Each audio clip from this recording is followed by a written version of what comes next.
বীরভূম নয়, সারা বাংলায় তৃণমূল কংগ্রেস এগিয়ে আছে। আমাদের যুবরাজ অভিষেক বন্দ্যোপাধ্যায় যে কথা বলেছিলেন নির্বাচনের প্রাককালে এবং নির্বাচন চলাকালীন, সেটাই সত্য প্রমাণিত হচ্ছে।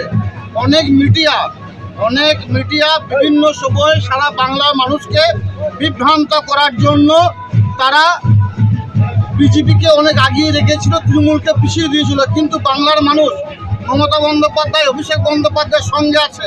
বাংলার মানুষ মমতা বন্দ্যোপাধ্যায় যে জনমুখী প্রকল্পগুলো করেছে তার সঙ্গে আছে।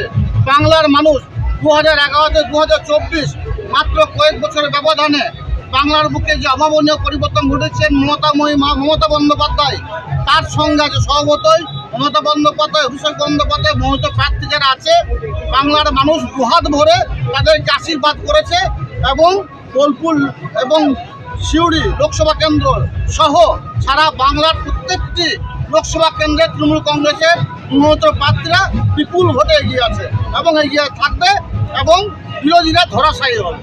বেশ কিছু জায়গায় দেখা যাচ্ছে যে রাজ্যে বেশ কিছু জায়গায় যে বিরোধীরা রয়েছে, যারা বিজেপি প্রার্থী রয়েছে, তারা কিন্তু এগিয়ে রয়েছে। আগামীতে কি হতে পারে, কি বলবেন? দু একটা জায়গায় এগিয়ে আছে, আর কিছুক্ষণ চলতে থাকুক, দেখতে পাবেন 42 তৃণমূল কংগ্রেস হবে, বিরোধীরা জামানা জব্দ হবে।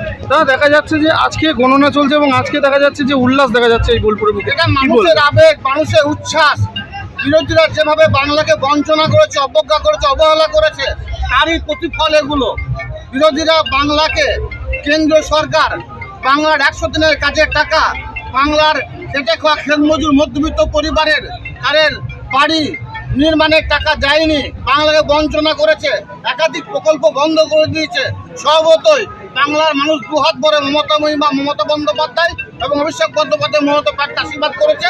এটা তারই উচ্ছ্বাস, সেই উচ্ছ্বাসে গান মানুষ গাইছে, সেই আবেগে মানুষ ফুটছে, সেই সন্ধিকোণ অপেক্ষায় মানুষ দাঁড়িয়ে আছে।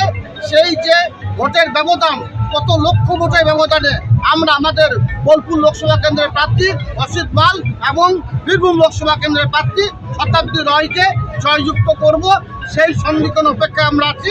তারপর আবির খেলা হবে, তারপর সব ধরনের খেলা হবে। যারা খেলতে চাই, আমরা আগেও বলেছি খেলতে আমরা রাজি আছি, কিন্তু বিরোধী শূন্য। বীরভূম জেলায় বিরোধীদের কোনো অস্তিত্ব বিগত দিনও ছিল না, এখনও নেই, আগামী দিনেও থাকবে না। কারণ বীরভূম জেলার দায়িত্বে আমাদের দলনেত্রী মমতা বন্দ্যোপাধ্যায় স্বয়ং আছেন। স্বভাবতই বিভিন্ন সময়ে আমাদের দলনেত্রী মমতা বন্দ্যোপাধ্যায় এবং আমাদের যুবরাজ অভিষেক বন্দ্যোপাধ্যায় আমাদেরকে সুপরামর্শ দিয়েছেন।